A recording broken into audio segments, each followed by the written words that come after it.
ለሁለት ሰዓታት ቆይታ የሚያደርገው የማራናታ ፕሮግራማችን ተጀምሯል። በድጋሚ አብራችሁ እንድትቆዩ በጣም በአክብሮት እንጋብዛለን።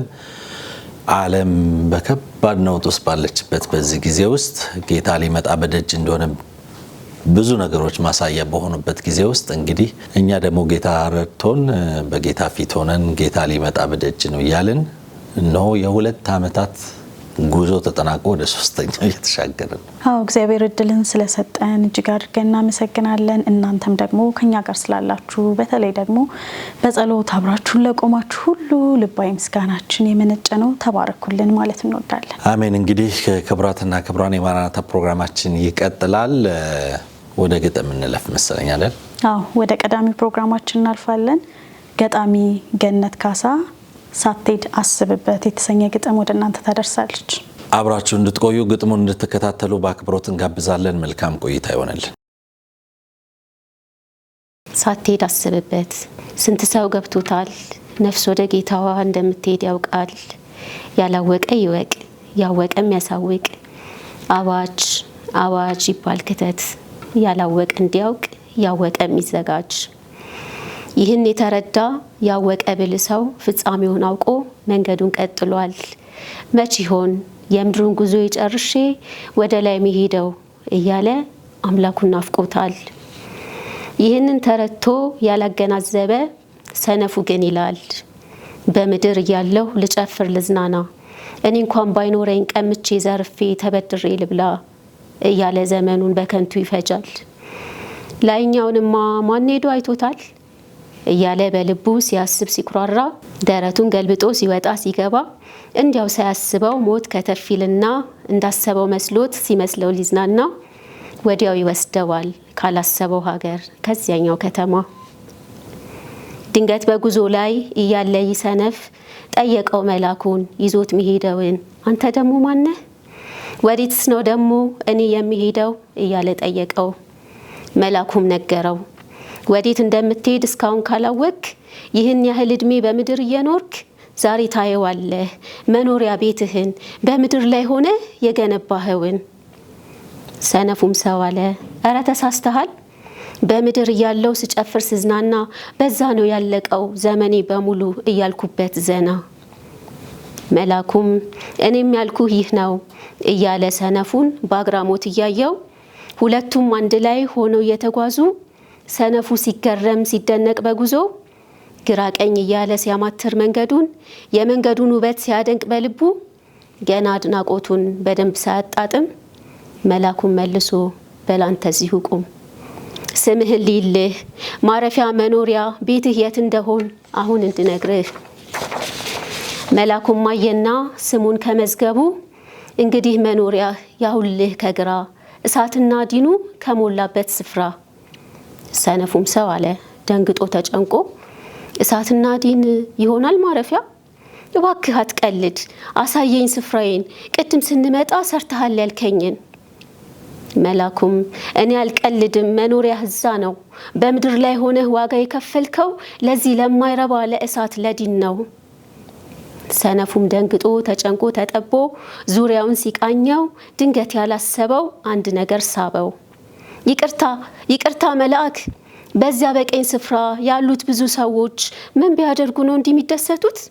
የልብሳቸው ንጣት፣ የፊታቸው ፍካት፣ የነፍሳቸው ሐሴት፣ የመልካቸው ውበት ሁሉም አንድ አይነቶች እያለ ሲጠይቅ፣ መልአኩም መልሶ እነርሱ በምድር እንዳንተ ሲኖሩ ለራሳቸው ሳይሆን ለአምላካቸው ኖሩ።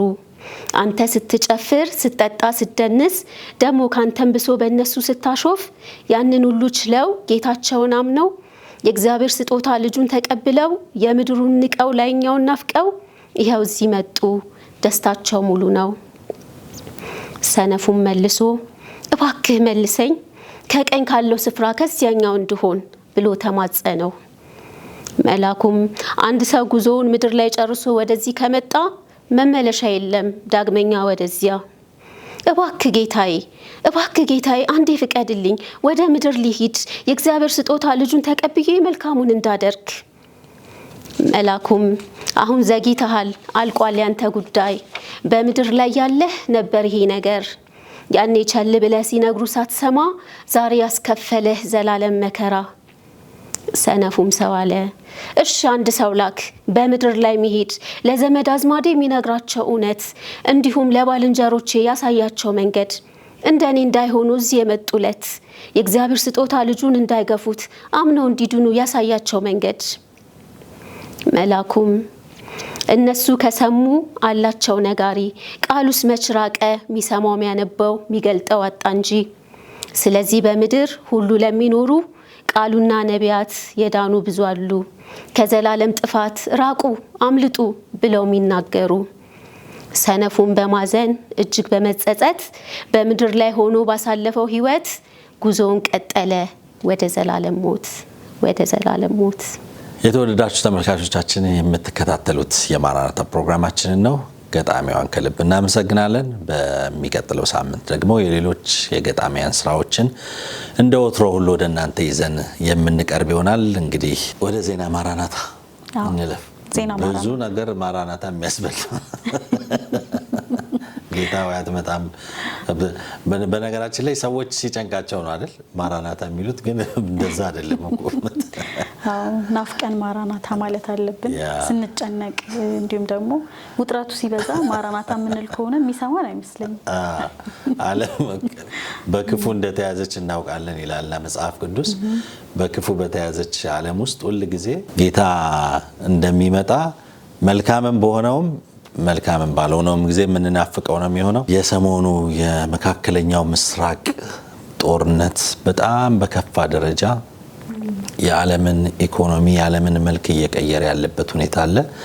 አንድ ልጅ ሰሞኑን ደውሎልኝ በጣም የሚገርም ነገር እየነገረኝ ነበርና ስለ ኢራን እየጸለይኩኝ ንጥቀት ሲሆን አየውኝ ጌታ እንደዚህ ያሳየኝ ብሎ ከሐረር ከአንድ ሙሉ ወንጌል ቸርች እየነገረኝ ነበርና ጊዜው መቃረቡን ሊያሳየኝ ስለፈለገ ነው ጌታ ይሄንን የሚያሳየኝ እያለ እየነገረኝ ነበርና ብዙ ነገሮች እንግዲህ የንጥቀት ጊዜው እንደደረሰ የመጽአቱ ጊዜ እንደደረሰ አመላካች እየሆኑ ያለበት ጊዜ ውስጥ ነው ያለነው። ዓለም በውጥረት ውስጥ የተያዘችው የሆኑ ክፉ መሪዎች፣ የሆኑ ደግሞ ደጋግ መሪዎች፣ የሆኑ ደግሞ የተለያየ አይነት እሳቤ ያላቸው ሰዎች ስለተነሱ ሳይሆን የመጽሐፍ ቅዱስ ቃል መፈጸም ስላለበት ነው። አዎ ቃሉ ይፈጸም ዘንድ ግድ ስለሚል የሚሆኑት ነገሮች በሙሉ ይሆኑ ያልፋሉ ማለት ነው። ተመልካቾቻችን እንግዲህ ዜና ማራናታ በዓለማችን ላይ በጣም ብዙ ክስተቶችን ይቃኛል። ከሰሞኑ ደግሞ ሶሻል ሚዲያዎቻችንም ላይ የተዘዋወሩ ያሉ ጉዳዮች አሉ። የዘማሪ ብሩክታዊትና ጌታ ያውቃል የ40 ዓመት አገልግሎት በተለይ ደግሞ በወንጌል ዝማሬዎቻቸውን ሲያደርሱን ቆይተዋል። አሁን እህታችን ብሩክታዊት ታማ ትገኛለች። በሕክምና እርዳታ ሂደት ውስጥ ነው ያለችው። እንድትጸልዩላት እንዲሁም ደግሞ ጎፈንድሚ አካውንትም ተከፍቷል። መርዳትም የምትችሉ እንድትረዱ ለማለት እንወዳለን። ባለፉት 40 ዓመታት በጣም በኢትዮጵያ ቤተክርስቲያን ታሪክ ውስጥ ወይም በወንጌላውያን እምነት ታሪክ ውስጥ ትልቅ አገልግሎት ወይም ደግሞ በአገልግሎት ውስጥ ትልቅ ድርሻ ካላቸው ወንድሞችና እህቶች መካከል ውስጥ ብሩክታዊትና ጌታ ያውቃል በጣም ትልቅ ለብዙ መዘምራን መነሳት ምክንያት የሆኑ ደግሞ በዝማሬዎቻቸው ደግሞ የጌታን ፊት ያየንባቸው የተጽናናንባቸው እግዚአብሔር በእነሱ ሕይወት ውስጥ ትልልቅ ነገሮችን ሲያደርግ እንግዲህ ያደግንባቸው ለኛ ሞዴል የሆኑ የእግዚአብሔር አገልጋዮች ናቸውና እህታችን ብሩክታዊት ታማለች። በጣም በጸሎት ልናስባት ይገባል። በጣም በሚያሳዝን ሁኔታ ውስጥ ነው ያለችው። እግዚአብሔር ጣልቃ ገብቶ እንዲፈውሳት አንቺም እንዳልሽው ደግሞ በምንችለው በአቅማችን ደግሞ በጎፈንድሚው በውጭ ሀገር ውስጥ ያላችሁ እገዛ እንድታደርጉ ድጋፍ እንድታደርጉ ይሄንን ለማበረታታት እንወዳለን። እግዚአብሔር ጣልቃ ይግባለት ለዛ ቤተሰብ። አዎ ከዚያም ደግሞ ወደ ጦርነቱ መለስ ስንል መሲ በግብጽ ሀገር እንግዲህ ግብጽ የራሷን እርምጃ እየወሰደች ነው ከነዳጅ እጥረት ጋር በተያያዘ ማለት ነው። ሱቆችና ትምህርት ቤቶች ተዘግተዋል። በአውስትራሊያ ደግሞ የህዝብ መመላለሻ መኪናዎችን ነፃ አድርጋ እንዳለች ያሳወቁበት ሁኔታ አለ። ሀገራችንም ላይ ይሄ የነዳጅ እጥረት በጣም እየታየ ነው። አዲስ አበባ ላይ ረጃጅም ሰልፎችን የነዳጅ ማደያዎች ላይ እየተመለከትን ነው የምንገኘው። ይሄም አንዱ እንግዲህ የጦርነቱ ውጤት ነው። ጫናው ያመጣው የኢኮኖሚ ትልቅ ቀውስ ነውና ይህም ቀላል ስላልሆነ አሁንም ቅዱሳን እንድትጸልዩ ማበረታታት እንፈልጋለን። ዓለም በጣም እየታመሰች ባለችበት በዚህ ወቅት ውስጥ ብዙ ነገሮች መስቀልቀሉ እየወጣ ያለበት ጊዜ ውስጥ ስለሆነን በጣም ጸሎት የሚያስፈልገን ጊዜ ነው። እኛም እንግዲህ ከቤት ውስጥ ማስተላለፍ ከመጀመራችን በፊት በጣም መጸለይ የሚገባን ሰዓት ነው እና እንግዲህ ብርቱ ጸሎት ያስፈልጋል። ምክንያቱም የዓለም ኢኮኖሚ በተናጋ ቁጥር ድሆች፣ ምስኪኖች፣ ዝቅተኛ የኑሮ ደረጃ ውስጥ ያሉ ሰዎች ናቸው ሊጎዱ የሚችሉትና ልክ በኮቪድ ወቅት እንደነበረው ማለት ነው። ስለዚህ እንደዚህ አይነት ጉዳቶች ከመምጣታቸው በፊት በጣም እንድናስብ፣ በጣም እንድንጸልይ፣ ደግሞ ካለን ነገር መቆረስ ለሚገቡን ሰዎች ደግሞ እንድንቆረስ ይህንን አደራ ለማለት እንወዳለን። አዎ ዜና ማራናታ ወደ እናንተ ይቀጥላል። ነጻነቷ ቁማ አየር ላይ ትገኛለች። ተከታትለን እንመለስ።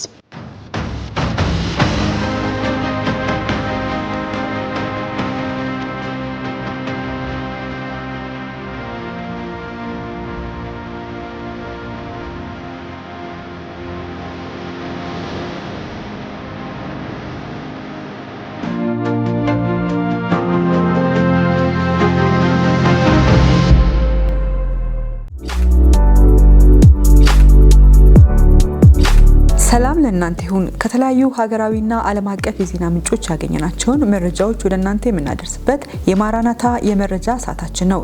ከዜናዎቹ ጋር ነጻነት ቁማ ነኝ። ይህ ዘመን ከመላው ዓለም ጦርነትና የጦርነት ወሬ፣ የግጭትና የእልቂት ዜና በስፋት የሚሰማበት ጊዜ ነው።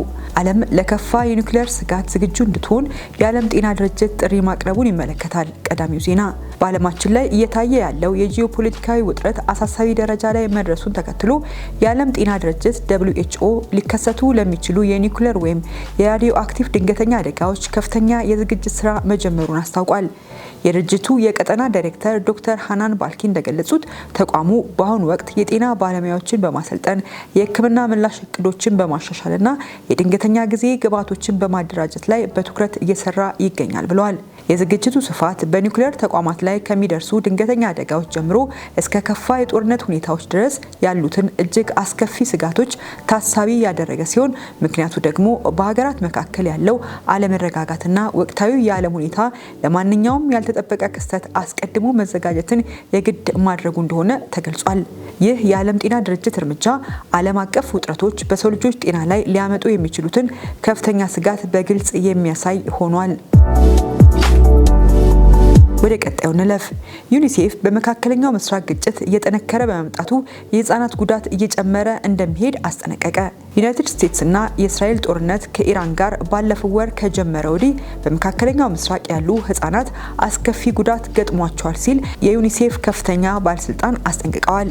በመካከለኛው ምስራቅ እየተባባሰ ያለው ግጭት ከቀጠለ በክልሉ ያሉ ህፃናት አስከፊ ዋጋ ይከፍላሉ ብለዋል።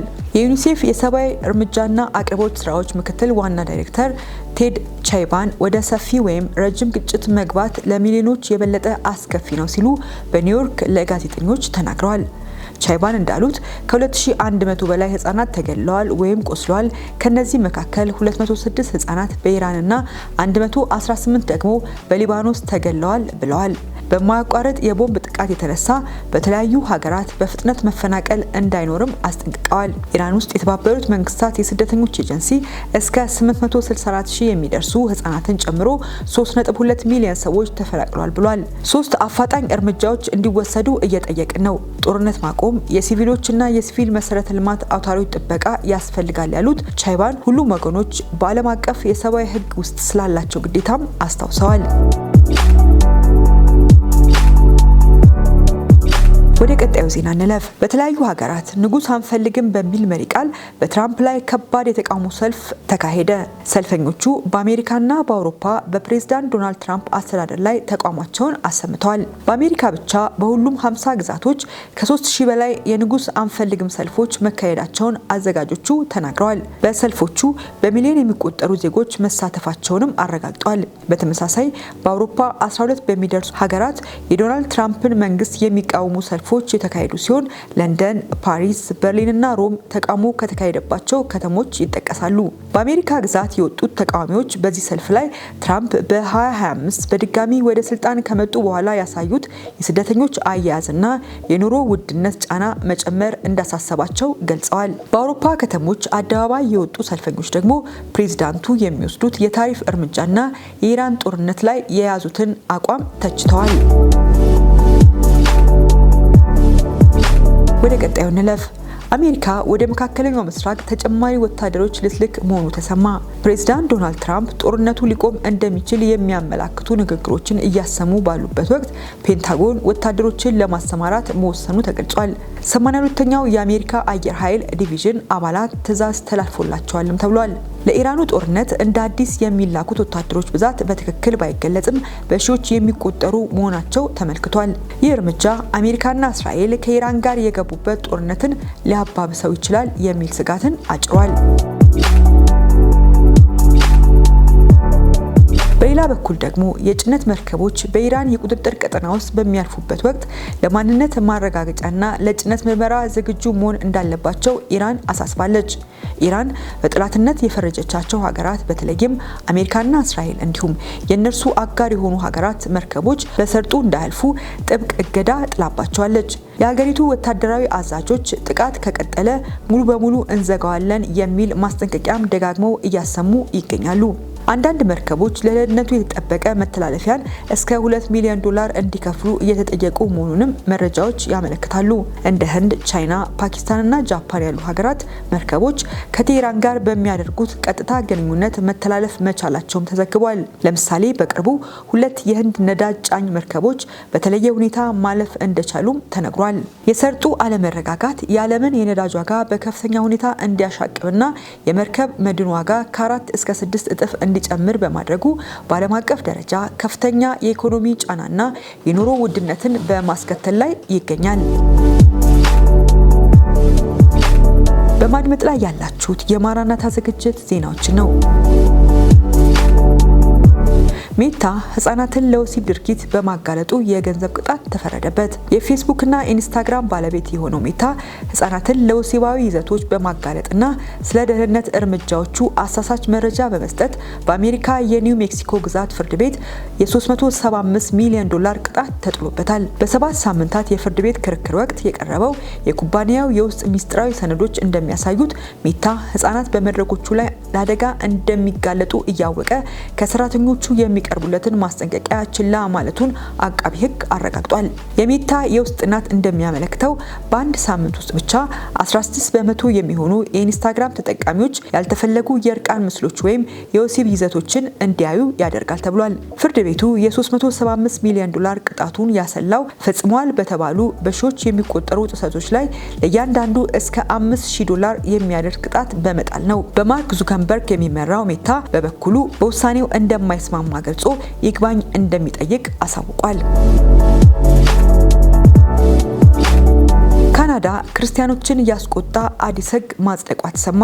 የካናዳ የህዝብ ተወካዮች ምክር ቤት በሃይማኖታዊ መጻሕፍት በተለይም በመጽሐፍ ቅዱስ ላይ ተመስርቶ የሚሰጡ አስተያየቶችን እንደ ጥላቻ ንግግር በመቁጠር በወንጀል ሊያስጠይቅ የሚችለውን C9 ወይም የጥላቻ መከላከል አዋጅ በከፍተኛ ድምጽ አጽድቋል። በጠቅላይ ሚኒስትር ማርክ ካርኒ አስተዳደር የቀረበው ይህ ረቂቅ ህግ በ186 የድጋፍና በ137 የተቃውሞ ድምጽ ነው የጸደቀው። C9 የተሰኘው ይህ አዲስ ህግ ቀደም ሲል በካናዳ የወንጀል ህግ ውስጥ የነበረውን የሃይማኖት ነጻነት መብት ጥበቃ የሚሰርዝ ነው ተብሏል። ይህ ማለት አንድ ግለሰብ ስለ ጾታ፣ ጋብቻ ወይም ግብረ ሰዶማዊነት በመጽሐፍ ቅዱስ ውስጥ ያሉ ጥቅሶችን በመጥቀስ አስተያየት ቢሰጥና ድርጊቱ የሌሎችን ስሜት ጎድቷል ተብሎ ከተገመተ እንደ ጥላቻ ንግግር ተቆጥሮ በወንጀል ክስ ሊመሰረትበት ይችላል ተብሏል። የህገ መንግስት ባለሙያዎችና የተለያዩ የሃይማኖት ተቋማት ህጉ የሰዎችን ስሜት መሰረት ያደረገ ክስ እንዲመሰረት መንገድ ይከፍታል በሚል ከፍተኛ ስጋታቸውን ገልጸዋል። በሌላ በኩል የካናዳ የካቶሊክ ጳጳሳት ጉባኤና የተለያዩ የክርስትና ድርጅቶች ህጉን ጸረ ክርስቲያን ሲሉ የጠሩ ሲሆን የካምፔን ላይፍ ኮአሊሽን CLC የዘመቻ ስራ አስኪያጅ ዴቪድ ኩክ ይህ ህግ ፖሊሶችና ዳኞች የእግዚአብሔርን ቃል ኢላማ እንዲያደርጉ በር የሚከፍት ነው ሲሉ ተችተዋል። የወግ አጥባቂ ፓርቲ አባላት ህጉ የዜጎችን የመናገርና የሃይማኖት ነጻነትን የሚጻረር መሆኑን በመጥቀስ በረቂቁ ላይ የቀረበው የሃይማኖት ጥበቃ ማሻሻያ እንዲሰረዝ ቢጠይቁም በገዢው ፓርቲ ውድቅ ተደርጓል። ህጉ በምክር ቤቱ የጸደቀ ቢሆንም ሙሉ በሙሉ የሀገሪቱ ህግ ሆኖ ከመጽናቱ በፊት ለካናዳ የህግ መወሰኛ ምክር ቤት የቀረበ ሲሆን ተቃዋሚዎችና የሃይማኖት ተሟጋቾች የካናዳ ክርስቲያኖች ለሲናተሮች ስልክ በመደወልና ኢሜይል በመላክ ህጉ እንዳይጸድቅ ግፊት እንዲያደርጉ ጥሪ አቅርበዋል። ይሁን እንጂ አብዛኞቹ የሴኔት አባላት በቀድሞ ጠቅላይ ሚኒስትር ጀስቲን ትሩዶ የተሾሙ በመሆናቸው ህጉ ያለምንም መሰናከል በሴኔቱ የመጽደቅ እድሉ ከፍተኛ እንደሚሆን ተገምቷል።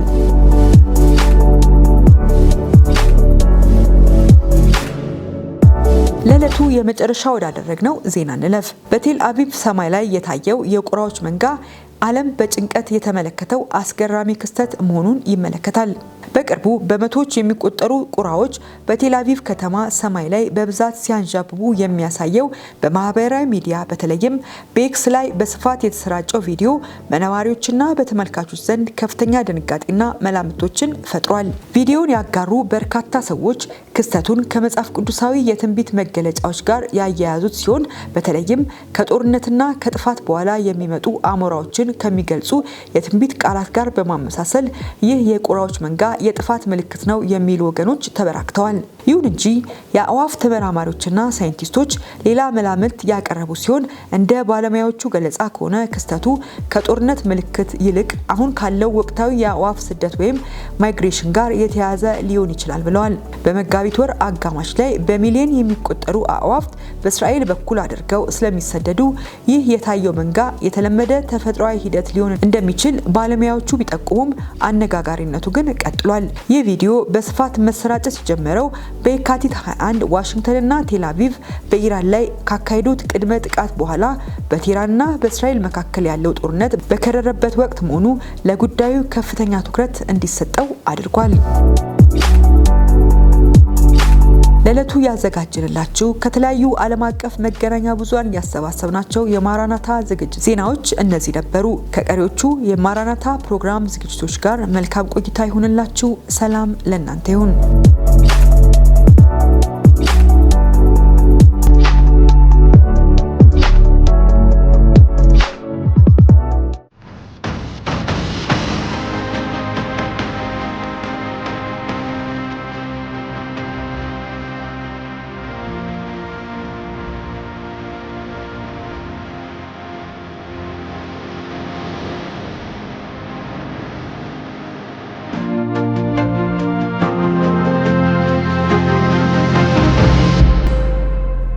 ማራናታ ፕሮግራማችን ይቀጥላል። የተወደዳችሁ ተመልካቾቻችን በድጋሚ አብራችሁ እንድትቆዩ በአክብሮት እንጋብዛለን። ዜና ማራናታን ተከታትለናል። ከዛ ባሻገር ደግሞ እንደው ከመጨረሻው ዘመን ጋር በተያያዘ መጽሐፍ ቅዱስ እንደሚናገር ባለፈውም ሳምንት ያው በስፋት ተናግረናል። በስሙ የሚነሱ ሐሰተኛ ክርስቶሶች እንደሚነሱ መጽሐፍ ቅዱስ በማቴዎስ ወንጌል ምዕራፍ 24 ላይ ይነግረናል። ይህንን ቃል ከተናገረ በኋላ በጽሁፍ ደረጃ እንኳን የሰፈሩ ታሪካቸው የሚታወቅ ወደ 37-38 ሰዎች ዓለማችን ላይ እኔ ክርስቶስ ነኝ ብለው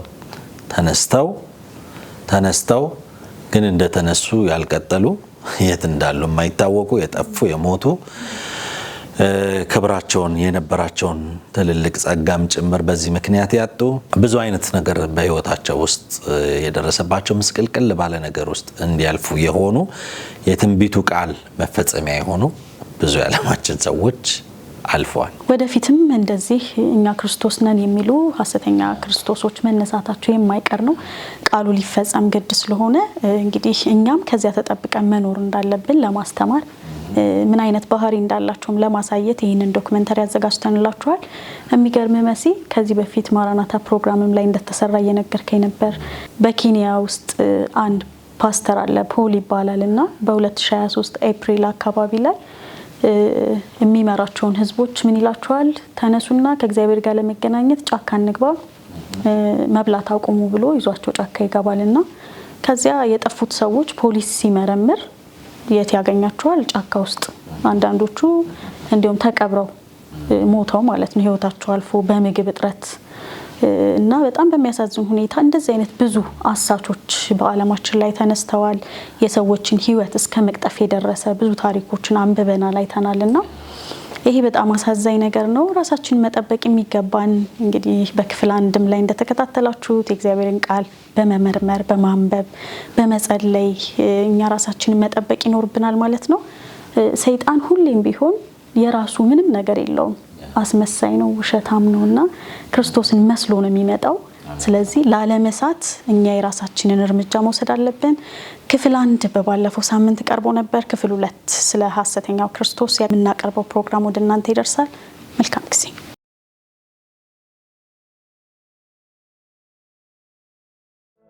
ዴቪድ ኮሬሽ የዴቪዲያን እንቅስቃሴ የተጀመረው በ1929 ዓ.ም የሰባተኛው ቀን አድቬንቲስት ቤተክርስቲያንን በመቃወም ነው። የዴቪዲያን ቤተ እምነት በ1929 ከተመሰረተ በኋላ ጌታ ኢየሱስ በቶሎ በማንኛውም ጊዜ ስለመምጣቱ የዴቪዲያን ቤተክርስቲያን በጌታ የተመረጠች ስለመሆኗና ከእግዚአብሔር ጋርም ግንኙነት የምታደርገው በቪክቶር ሆቴፍ በኩል እንደሆነ ማስተማር ጀመረች። ቪክተር ሆቴፍ ከሞተ በኋላ ባለቤቱ ፍሎረንስ ሆቴፍ ዓለም ረቡዕ ኤፕሪል 22 ቀን 1959 ዓ.ም ትጠፋለች ብላ በመናገሯና ትንቢቷ ባለመፈጸሙ ተከታዮቿ ወደ ቤን ሮደን ተገለበጡ። ቤን ሮደን የእንቅስቃሴውን ስም ብራንች ዴቪዲያን ሰባተኛ ቀን አድቬንቲስት ቤተክርስቲያን ብሎ ጠራው። በ1961 ዓ.ም ቬሮናን ሃውል ዴቪዳውያንን ተቀላቀለ። በ1983 ከሎይስ ሮደን ጋር ወደ እስራኤል በሄደ ጊዜ ከእግዚአብሔር ራእይ እንደተቀበለ ተናገረ። በ1984 ደግሞ ራሼል ጆንስ የተባለች የ14 ዓመት ልጅ ሲያገባ ማውንት ካርሜል ከሚባለው የጋርዮሽ መኖሪያ እንዲለቀቅ ተገደደ። ከጥቂት ተከታዮቹ ጋር ቴክሳስ ውስጥ ዋኮ በተባለች ከተማ መኖር ጀመረ። በ1985 መጀመሪያ አካባቢ ከባለቤቱ ጋር ወደ እስራኤል በሄደበት ጊዜ ክርስቶስ በዮርዳኖስ ወንዝ በመጥምቁ ዮሐንስ እጅ በተጠመቀ ጊዜ የወረደበት መንፈስ በእርሱ ላይ ወርዶ ዴቪድ ኮሬሽ መሆኑ አብቅቶ ኢየሱስ ክርስቶስ እንደሆነ በድፍረት ተናገረ።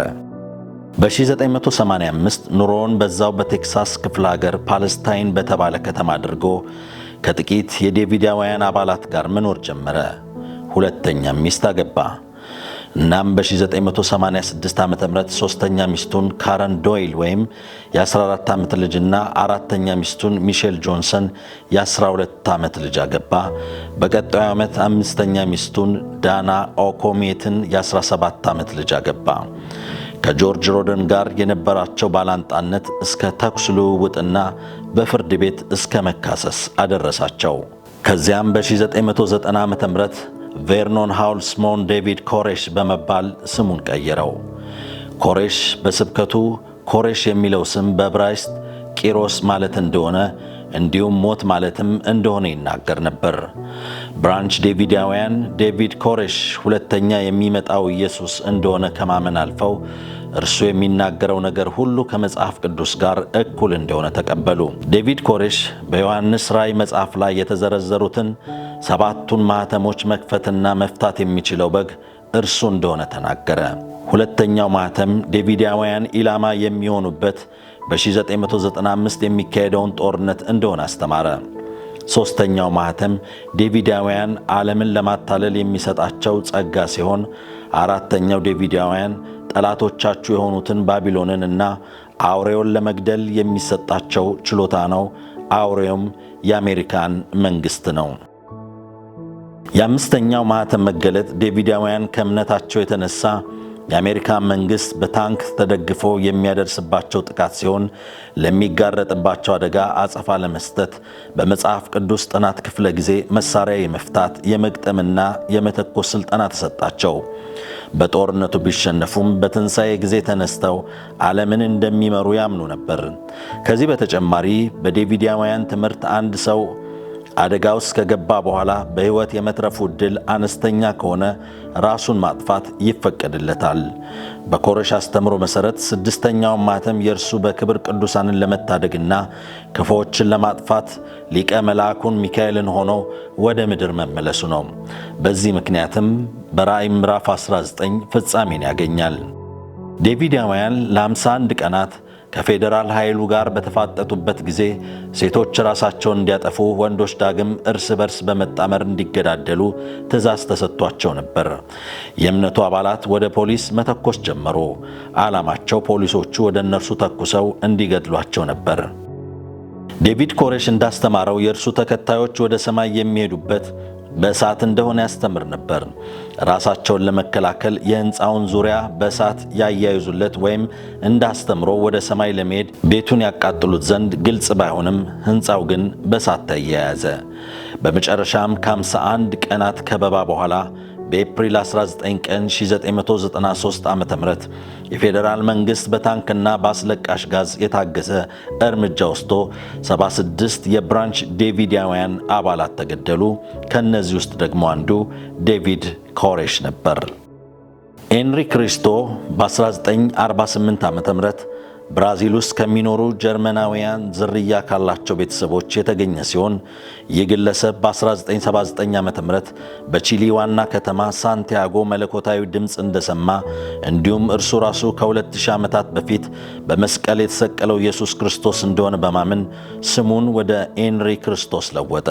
ኤንሪ ጂሰስ ናዛሪየስ ሬክስ ሉዲያሞን የሚል ስም ጌታ በተሰቀለበት መስቀል ላይ ኢየሱስ ክርስቶስ የአይሁድ ንጉሥ ከሚለው ሐረግ መነሻዎች የተወሰደ ነው። ኤንሪ ክሪስቶ ከብራዚሊያ ወጣ ባለ ስፍራ አዲሱ ኢየሩሳሌም ብሎ በሰየመው ቦታ በኤሌክትሪክ በሚታገዝ አደገኛ አጥር ባለው ግቢ ውስጥ ከ3 ተባዕትና ከ9 እንስት ደቀ መዛሙርቶቹ ጋር ይኖራል። ጌታ ስለ ራሱ ዳግም ምጽአት የተናገረውን ቃል ኤንሪ በራሱ መንገድ ትርጓሜ ይሰጠዋል። ጌታ በደመና እንደሚመጣ የተናገረውን በአውሮፕላን ከመጓዝ ጋር ዓይን ሁሉ ያየዋል የሚለውን ከቴሌቪዥንና ኢንተርኔት አገልግሎት ጋር ያያይዘዋል። ኤንሪ የእምነቱን አስተምሮ ለማስፋፋት ቫቲካንን ጨምሮ ወደ 27 ሀገራት ጉዞ ያደረገ ቢሆንም ጉዞው ግን አልጋ በአልጋ አልነበረም። አሜሪካ፣ ቬንዙዌላና ታላቋ ብሪታንያ ውስጥ ተቃውሞ ስላጋጠመው ሀገራቱን ለቆ ለመውጣት ተገዷል። ዩቲዩብንና ፌስቡክን በመጠቀም የራሱን ትምህርት የሚያስፋፋ ሲሆን ከ330 ሺህ የሚበልጡ ተከታዮችን ማፍራት ችሏል። ኤንሪ ክሪስቶ ዓለም በኒውክሌር ትጠፋለች ብሎ ያምናል። ሌላኛው ሁሎን ሚቼል ያህዌ ቤን ያህዌ የሁሉን ሁሎን ሚቼል አባት የቤተ ክርስቲያን አገልጋይ የነበሩ ሲሆን እርሱም በትንሹ አባቱ በሚመሩት ቤተ ክርስቲያን ውስጥ በዝማሬ ያገለግል ነበር። በኪንግ ፊሸር ኦክላሃማ የተወለደው በፊሊፕስ ኮሌጅ የመጀመሪያ ዲግሪውን በሳይኮሎጂ ያገኘው ሚቼል ባያጠናቅቀውም ለሁለተኛ ዲግሪው ሕግ አጥንቷል። በኢኮኖሚክስ ሁለተኛ ዲግሪውን ከአትላንታ ዩኒቨርሲቲ ተቀብሏል። ለአጭር ጊዜ የኔሽን ኦፍ ኢስላም አባል የነበረው ሁሎን በ1979 ዓመተ ምህረት ኔሽን ኦፍ ያህዌ ወይም ኔሽን ኦፍ ኢዝራኤል ኤንድ ብላክ ሂብሪው ኢዝራኤላይዝ የሚባል ተቋም መሰረተ። እርሱ የእግዚአብሔር ልጅ እንደሆነ፣ ጥቁሮች የጠፋው የይሁዳ ነገድ እንደሆኑ፣ እንዲሁም ነጮች ደግሞ አይሁዶች ክፉዎች እንደሆኑ አስተማረ። ቤተ እምነቱን ባቋቋመ ጊዜ ከ7 ዓመታት ውስጥ የ$200 ሚሊዮን ባለሀብት ሆነ። በአሜሪካና በሌሎች አገራት በሚገኙ 1300 ደጋፊዎች፣ ተከታዮችና ደቀ መዛሙርትን አፈራ። ኔሽን ኦፍ ያህዌ ይህን ያህል ሀብት ማፍራት የቻለው በሆቴል፣ በአፓርትመንት፣ በትራንስፖርትና በሸቀጣሸቀጥ ንግድ በመሰማራት ነው። ለራሱ ያህዌ ቤን ያህዌ የሚል ስም የሰጠው ሁሎን ሚቼል ተከታዮቹን ካፈራ በኋላ በማያሚና በተለያዩ ስፍራዎች የመልሶ ማቋቋም ሥራ በማከናወኑ የማያሚ ከንቲባ ኦክቶበር 7 ቀን 1990 የያህዌ ቤን ያህዌ ቀን በማለት ሰየሙለት። ያህዌ ቤን ያህዌ በ1992 ዓ.ም በግድያ ወንጀልና ንብረት በማቃጠል ተከሶ ከ12 ተከታዮቹ ጋር የ18 ዓመት እስራት ተፈርዶበት ወህኒ ወረደ። በአመክሮ ደግሞ በ2001 ከስር ወጣ። በካንሰር ጤናው የተቃወሰው ያህዌ ቤን ያህዌ በሜይ 7 ቀን 2007 ዓ.ም ከዚህ ዓለም በሞት ተለይቷል። በዳግም ምጽአት የሚጠበቀው መሲህ ሱን ሙዩንግ መሆኑን ያስረዳል። እርሱም መሲህ መሆኑን በድፍረት ይናገራል። ክርስቲያኖች ከአሁን በኋላ መሲሁን ጥበቃ ወደ ሰማይ ማንጋጠጥ እንደሌለባቸው ያስገነዝባል። ሙን ለዓለም ሰላም በሙሉ ልቡ እየሰራ እንደሆነ እንዲሁም በመላው ዓለም በደመና እንደሚጓዝ ይጠቅሳል። በዚሁ ድረገጽ ላይ ኢየሱስ አስተላለፈው የተባለው መልእክት ሰፍሯል። በዚሁ መሰረት የአራቱ ታላላቅ እምነት መስራቾች ኢየሱስ፣ ቡድሃ፣ መሐመድና ኮንፊሽየስ እንዲሁም ሶቅራጥስንና አውጉስጢኖስን የመሳሰሉ ምሁራን ለዓለም ሰላምን ለማስፈን በሙን ውስጥ ተዋህደው እንደገቡ ተገልጿል። የኢየሱስን መሲህነት ሙን በ16 ዓመቱ የክርስቶስን ያላለቀ ተልእኮ ከግብ ለማድረስ መልእክት ሊቀበል እንዳበቃ አማኞች ይስማማል። የኢየሱስን መሲህነት ሙን በ16 ዓመቱ የክርስቶስን ያላለቀ ተልእኮ ከግብ ለማድረስ መልእክት ሲቀበል እንዳበቃ አማኞቹ ይስማማሉ። ክርስቶስም በአካል ወደ ምድር ተመልሶ እንደማይመጣ እርግጠኛ ናቸው። እንደ ሙን አስተምሮ ኢየሱስ የተገደለው ሊያገባ በዝግጅት ላይ እያለ ነበር ይላል። የሰማይን መንግሥት ለመመስረት የሙን ኃላፊነቱን በጸረ አይሁድነት ይከሰሳል። በአሜሪካን የሚገኝ አንድ የአይሁድ ማህበረሰብ ተቋም የሙንንና ተከታዮቹን አስተሳሰብ ከናዚና ስታሊን ጋር እስከ ማመሳሰል ደርሷል። ይህ ቡድን ከአይሁዳውያን ወጣቶች በሙን ትምህርት እንዳይታለሉ ያስጠነቅቃል። ኮሪያዊ ሙን ያገኘውን ዕድል በመጠቀም ድንበር ዘለል ዘርፈ ብዙ የንግድ ተቋማትን በአሜሪካን፣ ደቡብ ኮሪያና ጃፓን መመስረት ችሏል። ሚስተር ሙን በደቡብ ኮሪያ በኮንስትራክሽን፣ በመድኃኒት ምርት፣ በሆስፒታል፣ በትምህርት ቤት፣ በጋዜጣ፣ በመኪና መለዋወጫና ሌሎች ተሰማርተው ነበር። ሙን በ1982 ዓ.ም ዋሽንግተን ታይምስ የሚባልን ጋዜጣ ማሳተም ጀመረ። ቤተ እምነቱ ኒውስ ወርልድ ኮሚኒኬሽንስ በውስጡ ንዑስ አካላትን የያዘ የሚባል ዓለም አቀፍ የሚዲያ ተቋምን ይመራ ነበር። ከሙን ቤተ እምነት ጋር በቅርበት የሚሰራ አንድ ድርጅት ዩኒቨርሲቲ ኦፍ ብሪጅፖርት ኪሳራ ባጋጠመው ጊዜ ከሙን ቤተ እምነት ጋር በቅርበት የሚሰራ አንድ ድርጅት ዩኒቨርሲቲ ኦፍ ብሪጅፖርተር ኪሳራ ባጋጠመው ጊዜ የ110 ሚሊዮን ዶላር እርዳታ በማድረግ የታገደው ሲሆን ዩኒቨርሲቲውም ለሚስተር ሙን የክብር ዲግሪ ሰጥቷል። ዓለም በእጄ ላይ ናት፣ እንደፈለኩ እገዛታለሁ፣ አስገብራታለሁ በማለት በትምክት ይናገር የነበረው ስጋ ለባሹ ሙን በ2012 ከዚህ ዓለም በሞት ተለይቷል። ሾኮ ኦሳሃራ ከ1955 እስከ 2018 የመጀመሪያው ስሙ ቺዙ ማትሱሞት ሲሆን አንድ አይኑ ብቻ በከፊል ያይ ስለነበር የሕክምና ትምህርትን ለማጥናት ከፍ ያለ ፍላጎት ቢኖረውም ጥያቄው ተቀባይነት ባለማግኘቱ አኩፓንክቸር እና ፋርማኮሎጂን ለማጥናት ተገደደ። ትምህርቱን ሲጨርስ ትኩረቱን በቻይና ባህላዊ ሕክምና ላይ ያደረገ መድኃኒት ቤት ከፍቶ ስራ ጀመረ። ከጊዜ በኋላ ሐሰተኛ መድኃኒት ሲሸጥ በመገኘቱ ለእስርና ለገንዘብ ቅጣት ተዳረገ። ለሃይማ ዮጋ ተመስጦ እንዲሁም ለቡዲዝምና ለምዕራባውያን ስውር ዕውቀት ትኩረት ሰጠ። ለፈጠረው አዲስ ሃይማኖት ከኒው ኤጅ ከክርስትናና ከሺንቶኒዝም ግብዓት ወስዷል። በጊዜ ሂደት ብዙ ተከታይ ማፍራት ቻለ። ይህን ተከትሎ የቶኪዮ ከተማ አስተዳደር ኦሳሃራ ለሚመራው ቡድን ሕጋዊ ዕውቅና ሰጠው። ራሱን የእግዚአብሔር በግ፣ የቶኪዮ ክርስቶስ፣ ቅዱስ ርዕሰ ሊቃነ ጳጳስና የጃፓን አዳኝ ብሎ የሚጠራው ኦሳሃራ የተለያዩ ሃይማኖት መጽሐፎችን ጽፏል። ለተከታዮቹ መንፈሳዊ ኃይልን ማካፈል እንደሚችል የሚናገረው ይህ ግለሰብ የተለያዩ ጃፓን ውስጥ የሚገኙ ሃይማኖቶች፣ የብሪታንያው ንጉሥ ቤተሰብ፣ የሆላንድ ፍሪማዞኖችና አይሁዶች የሚሸርቡትን ሴራ አስቀድሞ እንደሚያይ ይናገራል። በአንድ ጽሑፉ በፖል ፖት የሚመራው ከሜር ሩዥ የተፈጸመው ፍጅት፣ የሩዋንዳው ዘር ማጥፋትና የቦስኒያው ዘር ማጥራት በአይሁዶች እንደተከናወነ ገልጿል። ከዚህም አልፎ አይሁዳውያን ተነግሮ የማያልቅ ሰው የገደለ ዓለምን የሚመራ ስውር መንግሥት እንዳላቸው በጽሑፉ ላይ ጠቁሟል። ኦሳሃራ ሦስተኛው የዓለም ጦርነት እንደሚነሳ፣ የመጨረሻው የዓለም መጥፊያ በኑክሌር መሳሪያ እንደሚሆን ትንቢትን ተናግሯል። የጃፓን ንጉሠ ነገሥት የመሆን ዕቅድ የነበረው አሳሃራ የሽብር ጥቃቶችን የሚፈጽም የወንጀል ቡድን ነበረው። ይህ ቡድን ሳሪን እና ቦቶሊም የሚባሉ ንጥረ ነገሮችን ይጠቀም ነበር። ለዚህ ተግባር ማከናወኛ ሲባል በቀድሞዋ ዛይር በአሁኗ ኮንጎ ኪንሻሳ የኢቦላ ወረርሽኝ ሲከሰት በሕክምና በጎ አድራጎት ተግባር ሽፋን ወደዚች ሀገር ቫይረሱን የሚያመጣ ቡድን ተልኮ ነበረ። ቡድኑ ከዚህም በተጨማሪም አንትራክስና ኮሌራን የሚያስከትሉ የኬሚካልና የባዮሎጂካል መሳሪያዎችን ማከማቸት ችሏል። ይህ ዝግጅት ያስፈልገው ምድርን ለማጥፋት ሲሆን የቦቱሊን መርዝ፣ የአንትራክስ ዱቄትና ሳሪን የሚባለው ገዳይ መርዝ በተወሰነ ደረጃ ላይ ጥቅም ላይ ውለዋል። በ27 ግድያዎችና በ13 ወንጀሎች ፍርድ ቤት የቀረበው አሳሃራ በመጨረሻ ለእስር ያበቃው ቡድኑ በቶኪዮ የምድር ውስጥ ባቡር እና በተጓዦች ላይ በ1995 ጉዳት በማድረሱ ነው።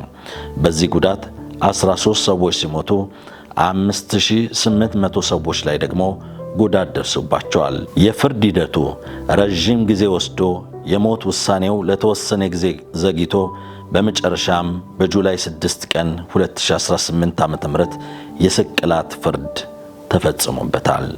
ሳምንት የሌሎቹን እንመለስበታለን። ክቡራትና ክቡራን እንግዲህ የማራናታ ፕሮግራማችን የ2 ሰዓታት ቆይታችን ይህንን ይመስላል። ዛሬ በኢትዮጵያ ኦርቶዶክስ ተዋሕዶ ቤተክርስቲያን አማኞች ዘንድ የሆሳና በዓል እየተከበረ ነው። የሚቀጥለው ሳምንት ደግሞ የትንሣኤ በዓል ይከበራል። አዎ የትንሣኤ መታሰቢያ በዓል የምናከብርበት ጊዜ ነው የሚሆነው። የጄኤምኤም ቴሌቪዥንም ልዩ የበዓል ፕሮግራሞችን አሰናድቶ ይጠብቃችኋል። ከጄኤምኤም ቴሌቪዥን ጋር ልዩ በዓል እንደምታሳልፉ እናምናለን። ምርጫችሁን ጄኤምኤም ቴሌቪዥን እንድታደርጉ ከወዲሁ እናሳስባለን። በሚቀጥለው ሳምንት እንግዲህ በበዓል ልዩ ዝግጅት ምክንያት አንገናኝም። ነገር ግን ደግሞ በሚቀጥለው 15 ቀን ከተለያዩ ሌሎች ዝግጅቶች ጋር እንደምንገናኝ ተስፋ እናደርጋለን።